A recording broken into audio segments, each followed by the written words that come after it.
ಮೂವರು ರೈತರ ಮೇಲೆ ಚಿರತೆ ದಾಳಿ. ಅರಣ್ಯ ಅಧಿಕಾರಿಗಳು, ಜಳಕಿಯ ಪೊಲೀಸ್ ಸಿಬ್ಬಂದಿ ಹಾಗೂ ಗ್ರಾಮಸ್ಥರ 4 ಗಂಟೆಯ ಕಾರ್ಯಾಚರಣೆಯಿಂದ ಚಿರತೆ ಸೆರೆ.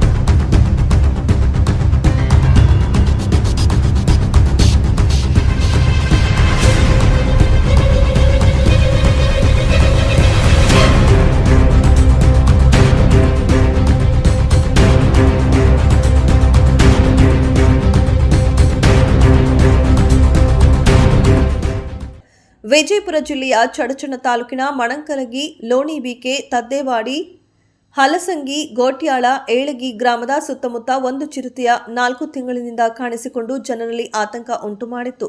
ಇನ್ನು ಚಿರತೆಯ ಸೆರೆ ಹಿಡಿಯಲು ಹೂಡಿದ್ದ ಎಲ್ಲಾ ತಂತ್ರಗಳು ವಿಫಲವಾಗಿತ್ತು ಎಂದು ತಾಲೂಕಿನ ಮಣಂಕಲಗಿ ಗ್ರಾಮದ ಕೆರೆಯ ಹತ್ತಿರ ಇರುವ ಜಕ್ಕಪ್ಪ ಊಟಗಿ ಎಂಬುವರ ದ್ರಾಕ್ಷಿ ತೋಟದಲ್ಲಿ ಚಿರತೆ ಕಾಣಿಸಿಕೊಂಡಿದೆ. ತಕ್ಷಣವೇ ಅರಣ್ಯ ಇಲಾಖೆ ಹಾಗೂ ಸ್ಥಳೀಯ ಜಳಕಿ ಪೊಲೀಸ್ ಅಧಿಕಾರಿಗಳಿಗೆ ವಿಷಯ ಮುಟ್ಟಿಸಿದ್ದಾರೆ. ಇನ್ನು ವಿಷಯ ತಿಳಿದು ಸ್ಥಳಕ್ಕೆ ಬಂದ ಜಳಕಿ ಪೊಲೀಸ್ ಠಾಣೆಯ ಪಿಎಸ್ಐ ಎಸ್ಪಿ ಪಾಟೀಲ್ ಅವರು ಅರಣ್ಯ ಅಧಿಕಾರಿಗಳಿಗೆ ಕರೆ ಮಾಡಿ ಸ್ಥಳಕ್ಕೆ ಬರಮಾಡಿಕೊಂಡು ಜಳಕಿ ಠಾಣೆ ಸಿಬ್ಬಂದಿಗಳು, ಅರಣ್ಯ ಅಧಿಕಾರಿಗಳು ಬರಡೋಲ ಮತ್ತು ಹಲಸಂಗಿ ಗ್ರಾಮದ ಗೊಲ್ಲರ ಸಹಾಯದಿಂದ ಚಿರತೆ ಹಿಡಿಯಲು ಕಾರ್ಯಾಚರಣೆ ನಡೆಸಿ ಚಿರತೆಯನ್ನ ಹಿಡಿಯುವಲ್ಲಿ ಯಶಸ್ವಿಯಾಗಿದ್ದಾರೆ. ಒಟ್ನಲ್ಲಿ ಕಳೆದ 4-5 ತಿಂಗಳಿನಿಂದ ತಲೆನೋವು ತಂದಿದ್ದ ಚಿರತೆ ಸೆರೆಯಿಂದ ಸುತ್ತಮುತ್ತಲಿನ ಗ್ರಾಮಸ್ಥರು ನಿಟ್ಟೆಸರು ಬಿಟ್ಟಿದ್ದಾರೆ.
ಜಾಗ್ರಿ